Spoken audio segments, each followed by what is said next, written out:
So welcome everybody to our MESA USA 2022 summer convening.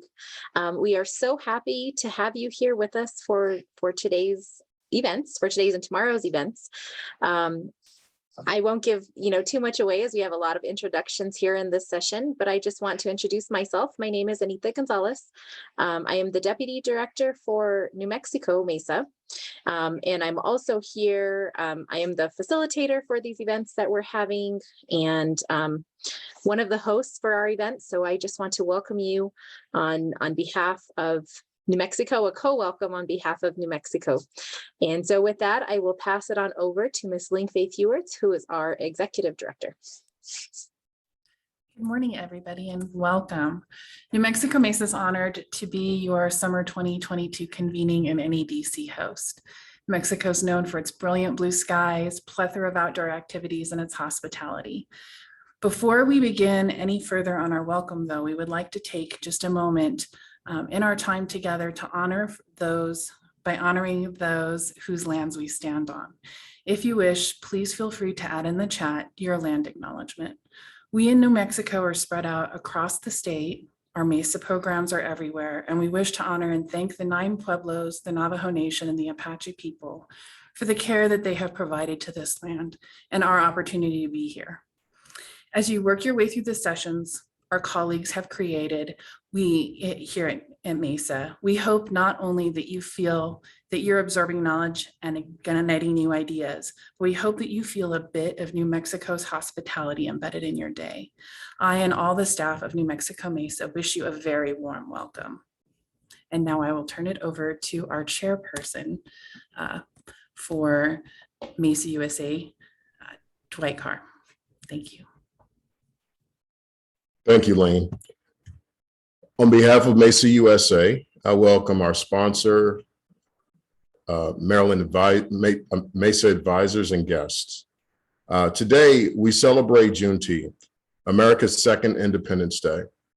On June 19th, 1865, the last enslaved African Americans were delivered the news of emancipation in Galveston, Texas by the Union Army, 2 years after the Emancipation Proclamation.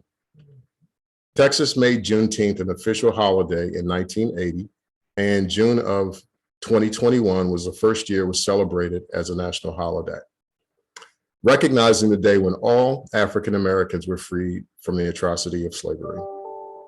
The Juneteenth flag shown in my background was created by activist Ben Haith.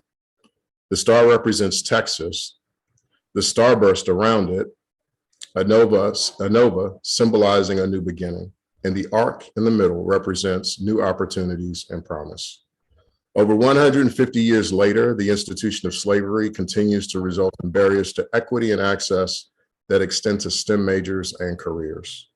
MESA USA's vision is a more equitable country where underrepresented students of color are empowered to achieve their dreams through mastery of STEM disciplines to create prosperity in our communities. Our mission is to achieve our vision of providing leadership and equity and access for STEM, achieve programmatic excellence, and ensure national program sustainability for each MESA state. I want to thank you for helping us work toward our vision and mission, and thank you for joining us today and tomorrow. The staff from each of the 10 MESA states have put together a fantastic and enriching program for you. Enjoy.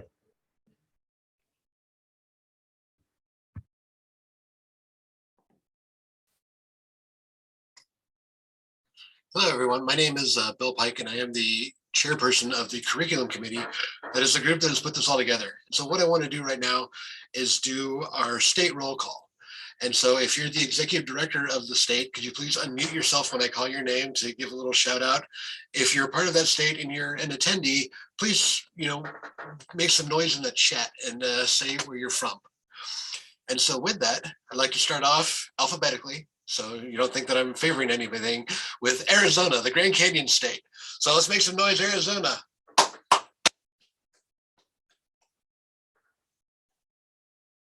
All right. I know some of you are on there. Put in the chat. All right, there we go. And so for our next... I was clapping, Bill, and I was on mute. My apologies. And so for our next state, and while I call it each state, I do want to acknowledge members of the committee too. So representing the state of California, we've had Carlos Gonzalez. So California, make some noise. Woohoo! All right. Our next state up is brand new, and we're really pleased to have them. It's the state of Florida, the Sunshine State.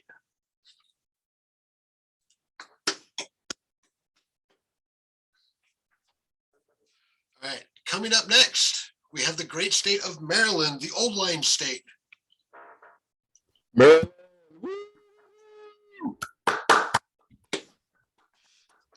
All right, and our representative on that is Amanda Fabian. So thank you, Amanda. Our next state is our host state, New Mexico, the land of enchantment, and we're represented by Nick Coombs. Woohoo, New Mexico. Welcome, everyone. All right, and our next state is the great state of Oregon, the Beaver State, represented by Kelly Garcia. Yay, woo.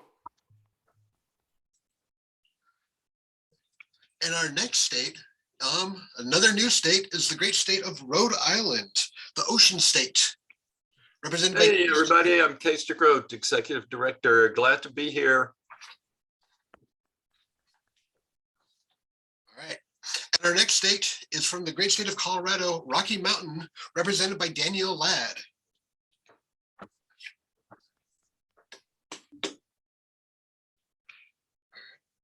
And our next state is the state of Utah, the Beehive State. Good morning, everybody from Salt Lake City, Utah. And last but definitely not least, only because they start with W, is Washington, the Evergreen State, represented by Sezzy Fleming. Hello, this is Dr. King. Welcome.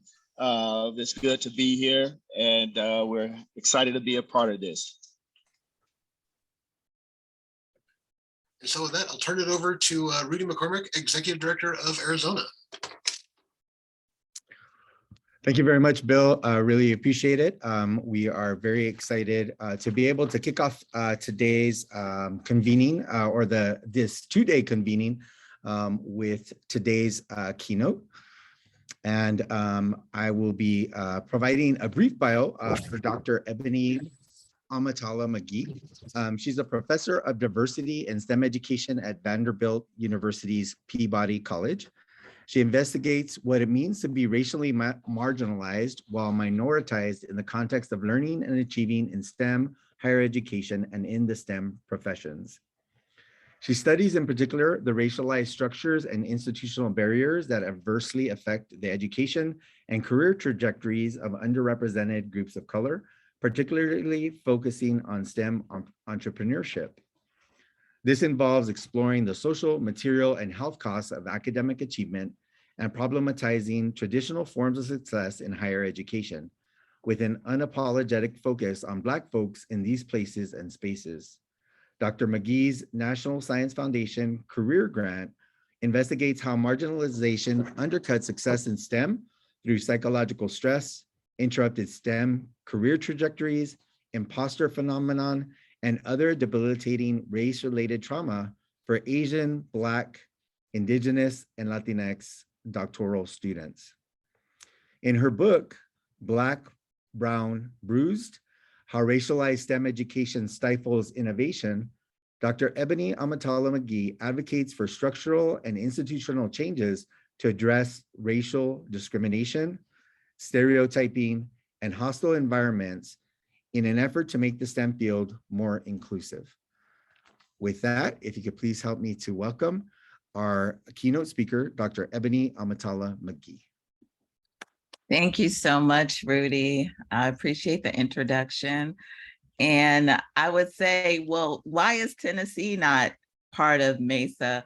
But I'm actually originally from Chicago. So at the very least, I would love to see Illinois there. So maybe we can talk about that at a later date. That's good. I just want to kind of jump in because I have about 35 minutes to present because I want some time for Q&A, and I have 49 slides. So watch this magic.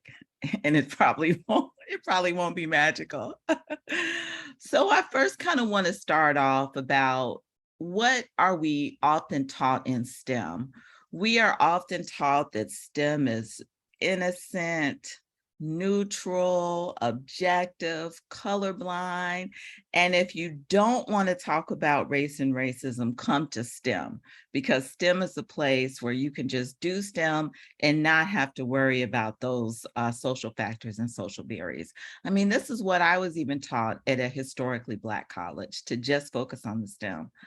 But when I look back to understand the history of STEM, I began to realize that, this field was actually created on warfare, economic domination, the industrialization of America through enslaved Black people. I mean, this is what the field was founded upon.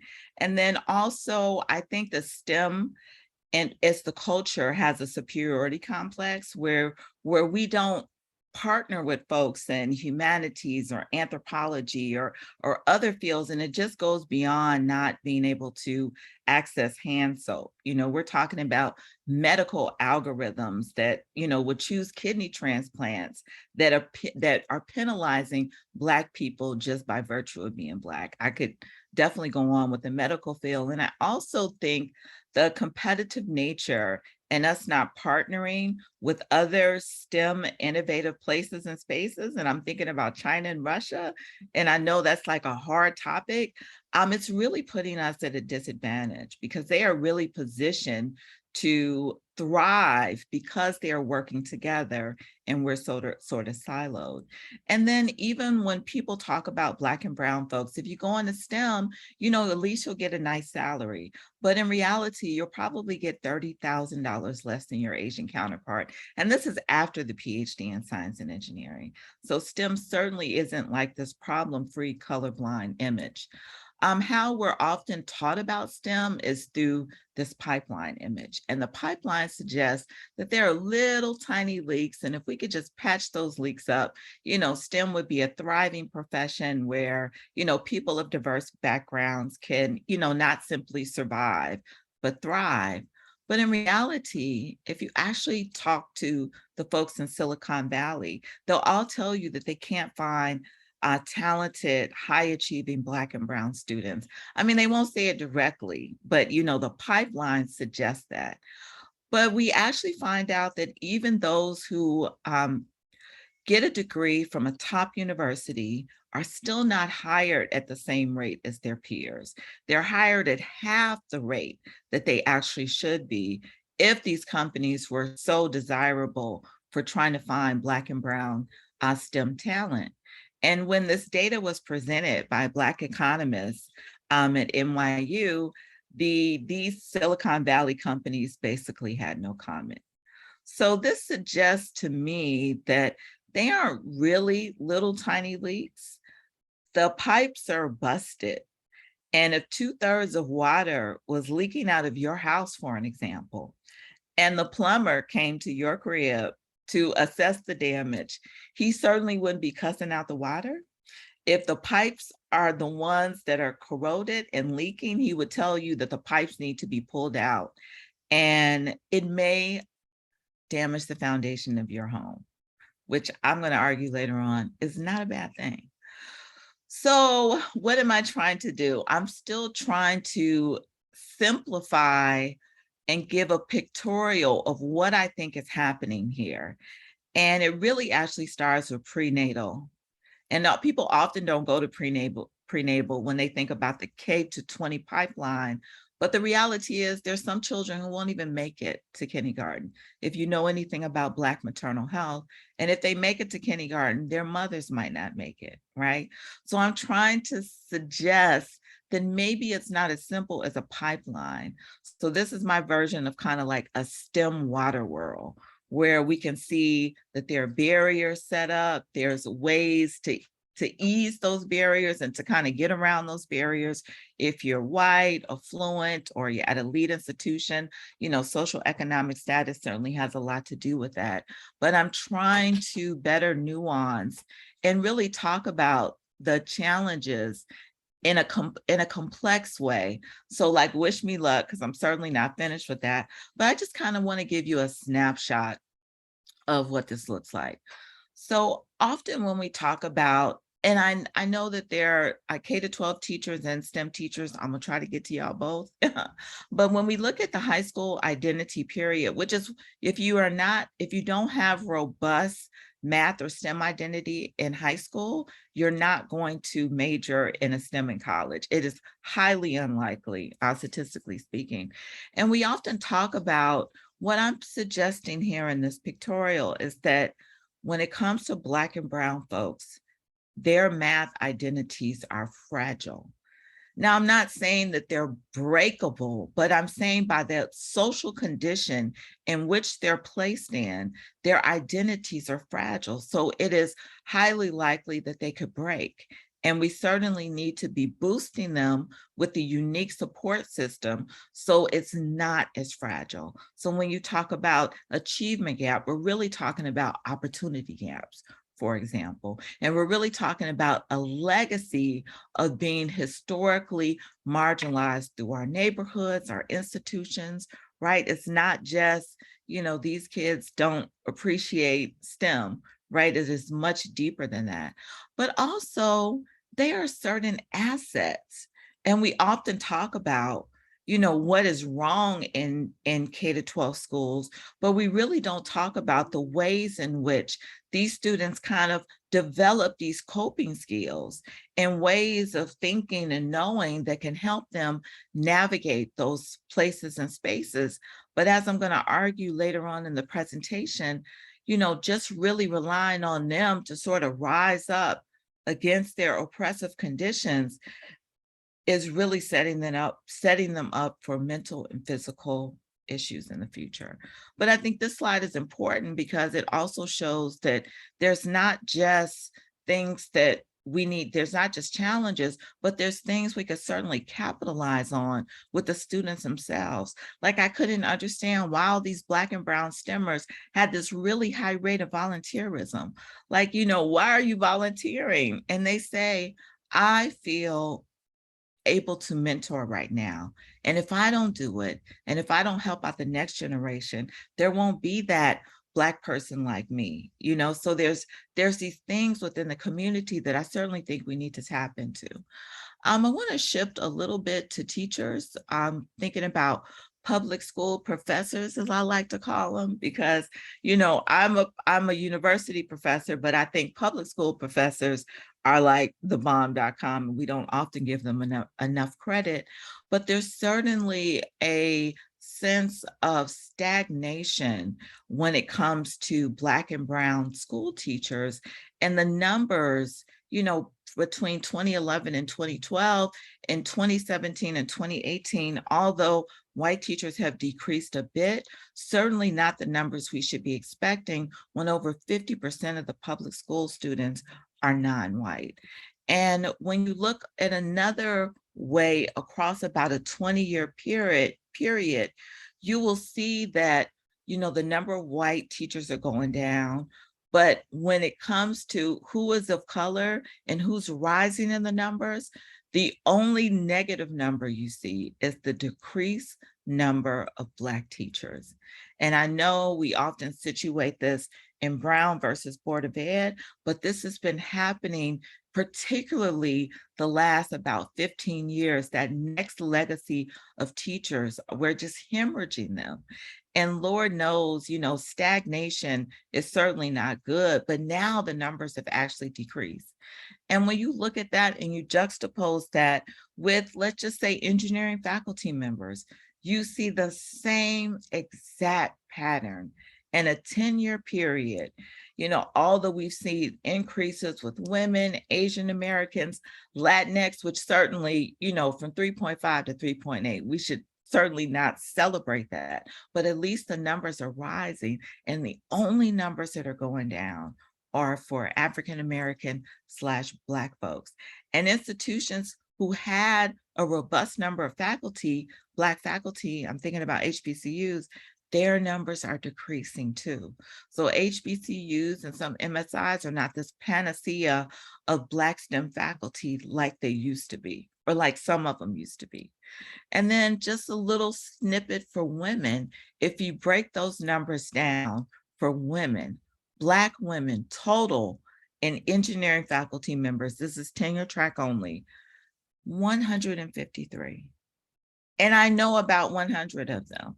As a matter of fact, when we do studies on Black women engineering faculty, we can't even identify the school or even sometimes the region, because that is how few, numbers we have, not just Black. Latinx is shameful, Hispanic, Indigenous folks, these numbers are shameful. So there's a lot of parallel between what happened in K-12 and what's happening on the university level. Let me do a couple of more slides. When you think about the special strains, particularly during COVID-19, which is not over, this is not over. I think it's turning from a pandemic to an endemic, but there were a lot of things that were happening to our Black and brown teachers, most likely to suffer, even the household lifestyle, twice as likely to be evicted than their white and sometimes Asian counterparts. Highest rate of student debt, not only for Black and brown public school professors, but university professors. The average debt of Black women who get their PhD in science and engineering is $72,000, right? So I know Black women in their 60s and 70s dying with school debt that they got in their 20s and 30s. So certainly we need to do something about that debt crisis, but not just K-12. So Black and brown STEM faculty often get negative teaching evaluations, devalued for doing work that benefits their communities. I mean, this was actually proven that NSF, overly disproportionately penalized Black and brown researchers for having a community component or equity related component because it wasn't considered like deep STEM research, right? And then sort of course, the cultural taxation that, all teachers get. Please educate us. And not, every Black or brown person isn't qualified to do that, nor do they want to, nor are they paid to do it, right? And then, the triggers come up. So now the triggers have turned into bans against, not just critical race theory, but anything that makes students feel uncomfortable. Can you imagine? There would be no lessons. Like, what could we teach, right? Or we're teaching a very sanitized, watered down version of reality. And that's not going to be helpful for our children. And then, I'm in a teacher education program, and we have to check ourselves for what it is that we teach. We finally at Vanderbilt University, and 2 years ago, got a class on the books that is mandatory that all students have to take diversity and equity in education, just 2 years ago, right? So we teach all about management techniques and often use Black males who are janitors or coaches or other teachers to manage classrooms, right? Because we don't, penalize Black and brown students harshly, and we think their behaviors are more disrespectful. And then when a white and or Asian, some Asians, I'm not talking about all, because Asians can still be overrepresented in STEM, yet very marginalized. We teach about assessing our students, which is like a hella problematic thing. Like I'm going for the elimination of the GRE. Like, we don't need it. It only tests maybe the first semester and more tests socioeconomic status than anything, but we don't really teach about diversity, equity, and inclusion. So we are at fault too. And then the other thing that was really troubling to me is that who would spend up teen years getting a PhD in an engineering or science field just to leave the field 5 years later? Like, who does that? Well, Black women do that, and other women of color, and even white women do it disproportionately to their white male counterparts. And these are folks with PhDs from Georgia Tech, MIT. So we just can't say, oh, it must be the STEM, right? Certainly STEM needs a makeover, right? But these are not folks who were deficient of STEM. Something else was happening. And when you talk to them, they talked about being tokenized in their positions or being told that they were geniuses or special or exceptional, or even comments like, you're a freak of nature. Only one of you exists in your race group, per year. These are actual quotes that they've been told.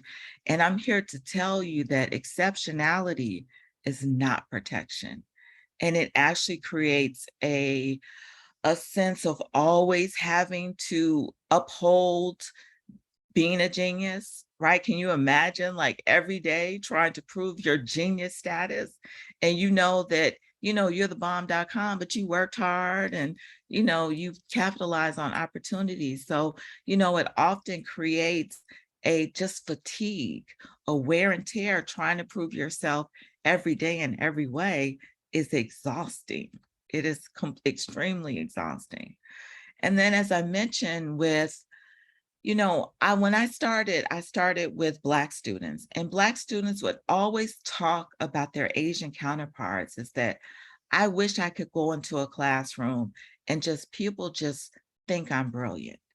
And I said, well, it's probably not as simple as that, right? Let's get nuance this. So I started talking to Asian students and they say, oh, actually, it is hard trying to uphold the stereotype that I too am brilliant and just can walk in and have this innate ability, like I have a gene. And if I get the second highest grade in the classroom, people call that an Asian fail, right? So I found that the motivation to either prove the stereotype wrong or prove the stereotype right was stressful. It was stressful in both directions. However, Asian employees are paid much higher than their Black counterparts. So what I'm arguing for is like a people of color STEM revolution with Asians arguing for equitable wages, for their Black brothers and sisters, right? If we only knew that we were better together, right? How powerful that people of color coalition could be. I know you guys might not be interested in some of the theories that I either bring to bear in my research or critique and nuance. And I don't have time to go over all of these, but I would just say many of the theories I use are from Black and brown people, right? So I don't use lots of theories that kind of marginalize or take a colorblind approach to what it is, to who we are and how we function in this world. And I'm going to really talk and critique about the top two things that I nuance, which is imposter syndrome and resiliency and grit. And this goes throughout the K-12 pipeline to employers, to, to everything across the academic life course. So let me start with imposter syndrome. So imposter syndrome's workshops like catapulted since the 2000s. Why? Because these classrooms, many Black and brown students, and maybe other students too, felt like intellectual frauds, despite overwhelming evidence proving otherwise. And these imposter workshops would say, here's how you can cure imposter syndrome. This is how the flyer would be. Solve imposter syndrome in 90 minutes. And they would say things like, do your favorite yoga pose. Realize that perfection is not an achievable goal. Breathe, talk to mentors. But the biggest thing they said in those workshops is to change your thinking because something about your thinking is flawed. But not only is it flawed, that you are a little bit crazy. Look it up. Syndrome means your elevator does not go to the top floor, right? So what are we telling our students, faculty, peers? You're a little bit crazy, but we can get you out of it. And I'm here to say If you could yoga pose your way out of imposter syndrome, people of color would be the best yoga posers in the world, right? We would wish it could be that easy. You know, there's a legacy and the culture that I talked about in STEM departments. And then we tell students that they're crazy and they can somehow meditate their way out of a legacy of centuries of structural oppression. And that means even if your school isn't centuries of years old, it borrowed from those century years old white middle class to upper middle class, able-bodied Christian or atheist males who founded the field. So we certainly have to stop trying to fix the students or fix the faculty or fix Black and brown people. And we need to fix the environment that is breeding this imposter syndrome. And I thought I was going to get away from talking about all of that because I was just dealing with high achieving Black and brown students of color. But imposter syndrome is just the tip of the iceberg, you know, from what they are dealing with, right? And some of it is not all race related. You know, I put relationship breakup. If there's any doctoral student who wants to, you know, study relationship breakup, it is a big barrier. And some people don't make it because they're heartbroken. But certainly the majority of stuff that you see on this page that I can't talk about today is race related. Even financial difficulties go back to the wealth gap, go back to disproportionate income and wage earnings. Family hardships can also be a racialized tension.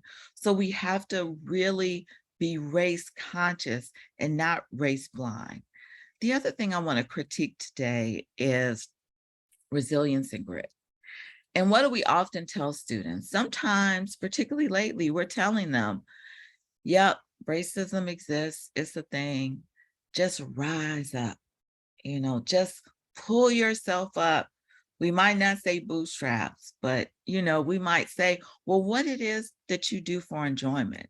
And then all these things will appear. Again, the legacy of volunteerism runs throughout this presentation. And we say, okay, that's good. So just keep doing that. However, we often tell people to be resilient. And the new cousin is grit, which is actually not a thing. Look it up later. I wish I could talk about that in more detail. But I'm here to say that grit and resilience is not a do-it-yourself endeavor as we situate it as.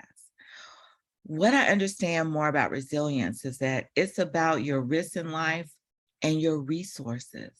Your resources are not just internal, they're external resources. They're supposed to be a balance. But when you're only using your internal resources and unending levels of resilience, stress is chronically activated. And that stress changes the way your brain functions. And this change in your physiology, you can actually pass on to your children. So we should not be celebrating the homeless student who still graduated with a 3.8 from high school without questioning, why is he homeless, right? So maybe these students can still make it academically, but they are suffering. And it is not just mental health. It is physical health trauma. And now I'm talking about Black and brown people across the board, right? So that chronically activated stress just doesn't do stuff to us mentally. And let me just say one more thing about mental health. If you are going to mental health counseling because your environment is racist and toxic, and the mental health professional teaches you how to cope with the racism and toxicity, is that really a good thing? Right? We need to question that. The other thing, so there's a big increase in mental health. And the other thing, everybody's talking about mentoring. And guess what? I have a mentoring program. I'm going to show it to you on the next slide. But I understood that some of these mentoring programs are teaching assimilation. This is what you have to do to make it in engineering. You have to remove your tattoos, don't dye your hair, get rid of that Cinco de Mayo ring that your grandmother gave you, just take it off and then step into the lab, right? And when they ask you to get coffee or to take notes, just be forever grateful that you're there. And I'm like, what kind of mentoring is that, right? Like, what are we doing here? We're upholding these ideologies that you have to be white to be right. And then I look at my engineering friend and colleague who has tattoos, nose earrings, all up and down his face. And nobody's asking him to get rid of that. And nobody's assuming because he has that on, he's less brilliant. Nobody, So certainly we need mentoring, but we need it from a race conscious place. We cannot pretend that if you just do as much math and science and engineering and mathematics, you'll be fine, because the reality is that's just not true. We tried that too. We tried to be colorblind. It does not work. You're often the only one, and we teach you how to expand your networks, sometimes out of your institution, because you can actually be an Afro-Latina, this is a true story, undergrad, graduate, doctoral, no Black or Latinx professors. She was an assistant professor, associate professor, full professor, endowed chair, retired, and never saw a Black or Latinx woman of color, period, during her entire life course. Are we going to pretend that that's just not a thing? Right? Are we just gonna, and she has awards, accolades, I'm probably outing her because there's so few Afro-Latina, engineering faculty. And she said it never left her. The feeling of loneliness, the feeling that she had to prove herself, it never left her. The other thing that's happening is related to a collective identity. When you ask students, and I'm going to wrap up like in the next 5 minutes, help me to do that. When you ask students what their current goals are, they're very, very traditional, the same goals that you would assume that a STEMmer wants to do. But if you ask, what could you do if you could make as much money as you wanted and still did what you wanted to do in your field? Or what do you see yourself doing 10 years from now? This is what happens. I mean, Black and brown folks just don't want to do STEM for the sake of STEM. And I'm talking as a former electrical engineer who did not want on my tombstone, she made power products, AC and DC sources, right?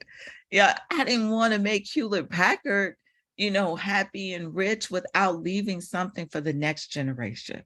So when I got laid off in 2001, that's part of the CV you don't see, like my life is really like this, although my CV looks like this, right? I decided to reinvent myself and do something that would last or would offer a legacy towards re-envisioning STEM education. And many other students of color, not exclusively, right? I got to give it up to white women and some white guys and some Asian folks who also want to fight for racial justice or justice. I often don't say social justice because although I care about the ocean and the whales and the sheltered dogs, I'm more concerned about toxic waste in Black communities. And a lot of times the efforts of the environmental science community doesn't reach my neighborhood, right? So I want to be specific about what kind of justice that many Black and brown folks and others are fighting for. And it often comes from their own experiences of racial discrimination, and then sort of a link faith that I'm not good being at the top by my damn self, right? I'm not good till my doctoral student is good, right? And my doctoral student is not good until the undergrad he mentors is good. You know, we have a sense of responsibility to not just be individually successful. And remember, rugged individualism is a part of the STEM culture. You know, it's all about what you can do. And really, we know that you won't do anything by yourself, right? Like that's the dirty little secret, right? Innovation is created through diverse, you know, people coming together, doing the darn thing. And then it's not that they want to do STEM and they want to do this community thing. They actually want to intersect the two. And there's very little programming that addresses that, very little. I call this equity ethic, and this is the key to retaining Black, Brown, and other folks who care about this planet that may not be around in the next, I used to say 100, now I'm gonna say 50 years, right? So I'm gonna end this presentation by being a little controversial, as if what I said before wasn't controversial, but if you thought that was controversial, this is really gonna flip your wig. Okay, this is just the reality of what STEM has been, right? You know, just, I'm not lying, just look at the statistics. So here's your white male STEM supremacy table, mostly white males.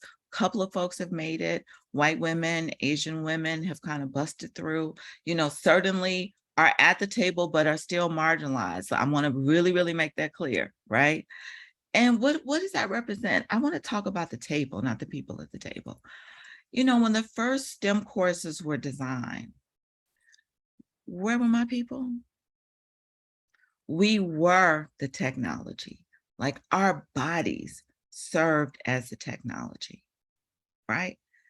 Even when we think about computer science in 1962, we were still under Jim Crow. I couldn't even go to Purdue University to take that class, right?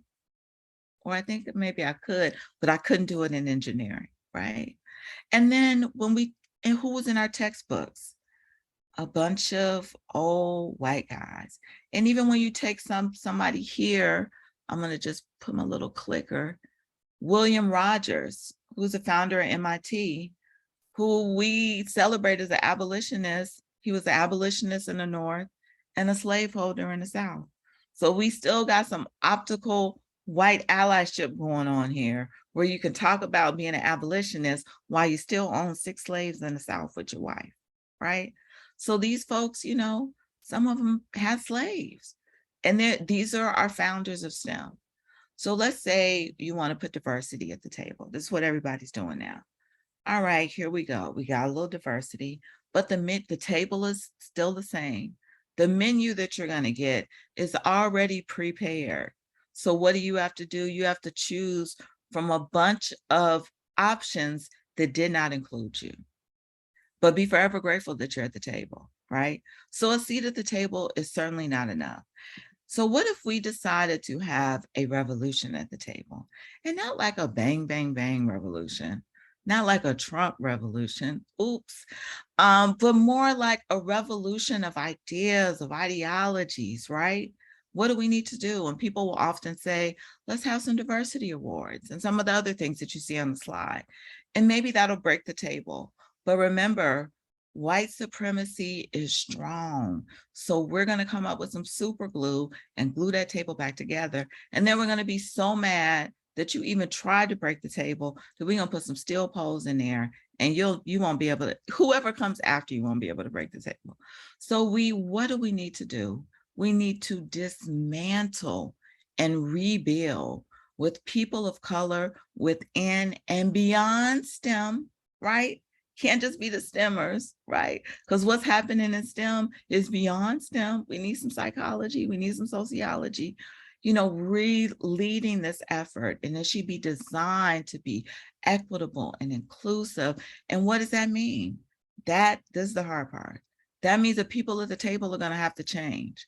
Often I get, how with my 95% white faculty can we have more Black or brown students? And I said, you have to have more Black or brown faculty, right? There's just no way of getting around that. Otherwise, you're putting pretty icing on a toxic cake, right? If you bite too deep, you're going to get sick. And not just that, but we have to have structural equity at the table. So we have to have policies and practices that sustain the table. So even after you've retired, the new regime has to at least deal with some of the policies and practices. So this is what I'm suggesting. Now, what do you do if you're a white guy and you're like, damn, what, she trying to erase me? No. If you are near retirement, hire somebody that don't look like you, and don't wait till that last year, because we need the rule book. So you need to give us a couple of years so you can teach us all the conversations that I will never be in a room in. Or I'm asking you to share your power and privilege, right? Share it with us. Tell us things that we need to do to be successful, right? Not asking you to give up. I'm asking you to share what you have. And if you're transitioning, to transition to us. And my next to last slide, that might sound a little depressing, but I am as optimistic as ever. Why? Because the future has not been created yet. We still have an opportunity. It's not just a matter of the world is becoming more brown. It is actually the right thing to do. Even if the world wasn't becoming more brown, you know, having folks a part of this occupation is just going to make STEM better, period. And I'm excited about Afrofuturism. Why? Because I used to talk about it as a backdoor secret until I read the work of Dr. Alondra Nelson, who actually works for the White House. Yes, y'all. She is the director in the Office of Science and Technology, and she was the first person to bring Afrofuturism to the academic space as a legitimate form of cultural aesthetic, science and technology, philosophy of history that explores the intersection of the African diaspora. And Dr. Mae Jemison, first Black woman astronaut, said, we will eventually have the capacity to go to Mars, but if we don't do something about our human behaviors, we are going to F up Mars, just like we are effing up this place, right? So the future worlds that we're going to colonize is not about the science and technology. It's about the human behaviors and appreciating humanity wherever, whatever skin color.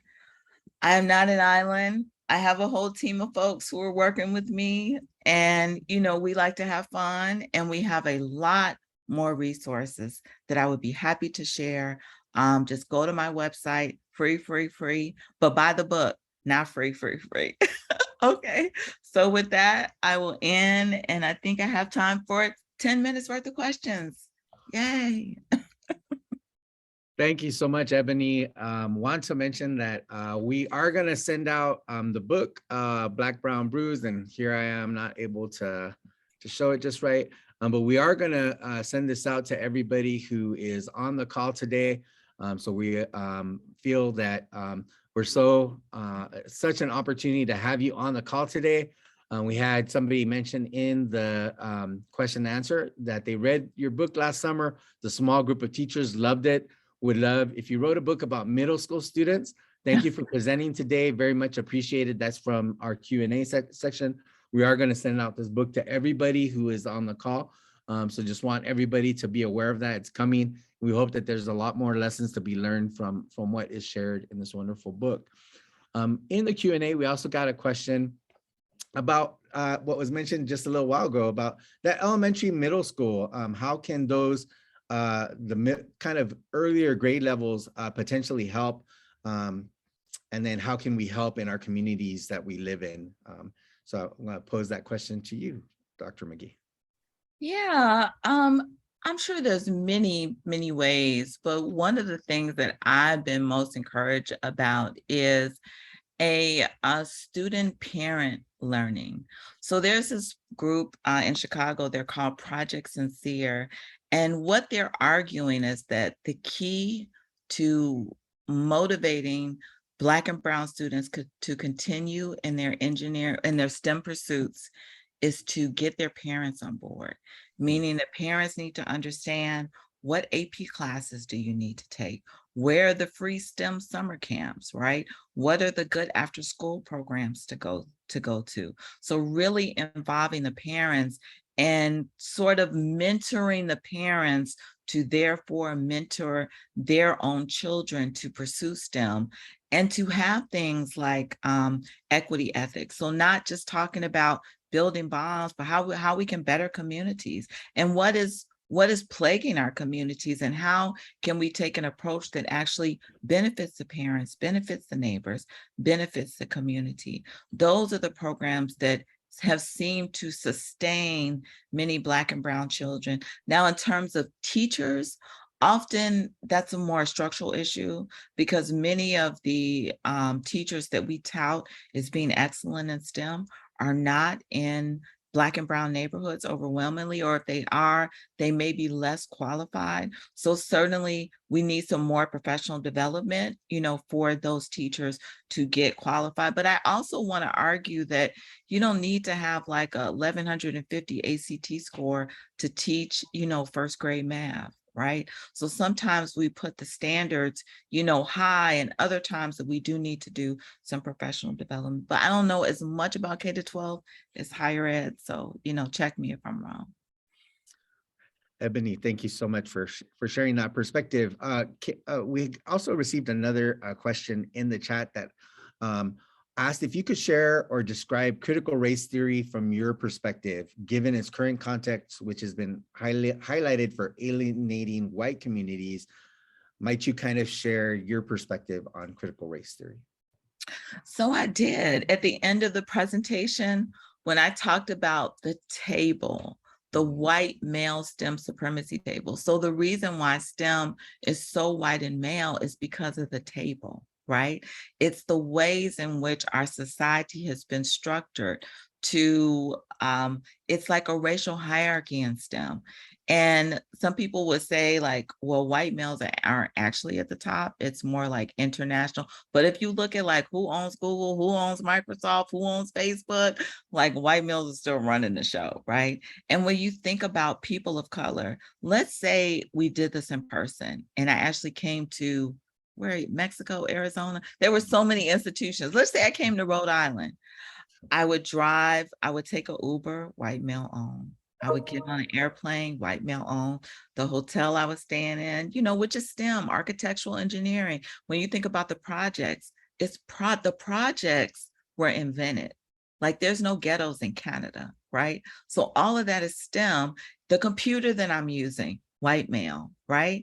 We couldn't, if you demanded that we could only do people of color to get to the conference, nobody could go.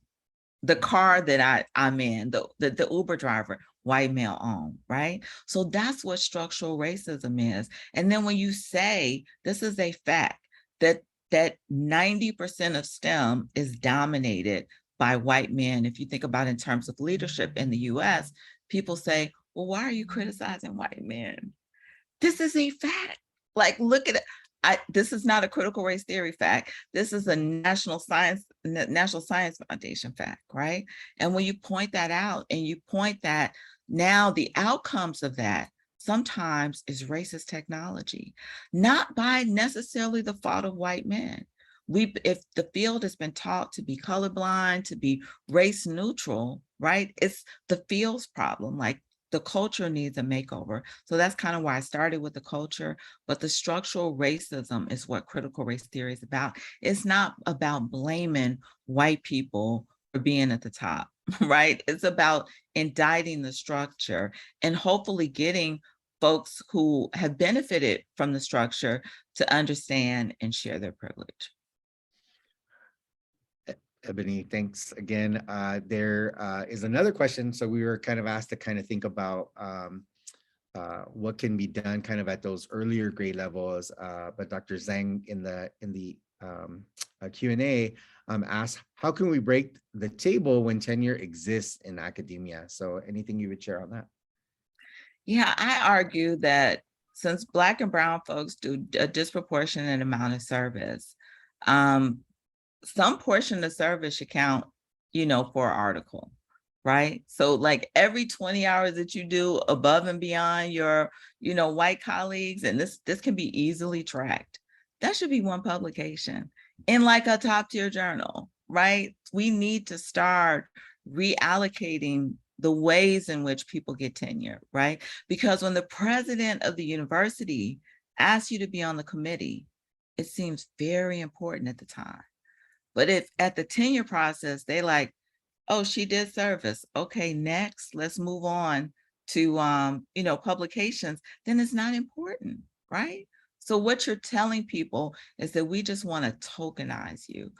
I'm hesitant to get rid of tenure because if you get rid of tenure, people like me cannot talk about critical race theory, right? My career would be in jeopardy, right? But we need to certainly restructure the way tenure is awarded.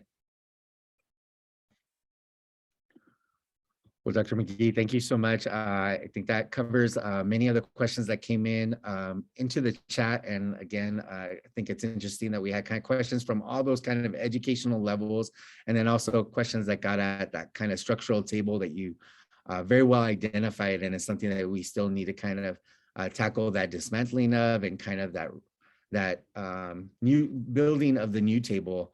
So just want to, on behalf of everybody that is participating today and on behalf of MESA USA, the very many states that you had kind of heard introduced earlier today, you definitely have given us a wealth of knowledge to kind of continue to think about, for us to kind of reflect on as we share your book with attendees as well. And I just want to thank you for your time today and joining us and kind of sharing your message across our MESA states. Thank you so much. It was a pleasure being here, and I look forward to future presentations with MESA. Take care. All right. Thank you very much, Dr. Ebony McGee, Amatala McGee. Really appreciative. With this, I'm going to go ahead and turn it over to my colleague, Anita Gonzalez. Okay. Well, thank you, everyone. I hope you all enjoyed that presentation. I know we're running quick on time to get to the next session, but I do want to quickly go over the agenda or just share where to find it. It should have been emailed to everybody. I also put in the chat the link to the MESA USA, the convening website, as the agenda is all on there, as well as all the links and everything is also on there if you happen to not have your PDF copy available. Essentially from here, this is the one webinar for the day. Everything else will be considered a meeting. So you should have your camera, you will be able to have your camera on, be able to talk. How it works is there are 2 tracks for the day. You can attend either workshop in either track that you would like to attend. Just kind of choose your own adventure for the day. Track 1 is invention education, and track 2 is MESA in a time of uncertainty. So pick the workshop that is most appealing to you and log into that one. It is the same web link for all of track 1 all day, and it is the same web link or Zoom link for track 2 all of day 2. And then there is just one additional link for the closing this afternoon. And again, where you find those links is just clicking on there in your agenda. But with that, we hope you enjoyed our opening session, and we will see you all soon. Thank you. We'll go ahead and log off here, and we'll see you all in your next sessions. Thank you all. Thank you, everyone.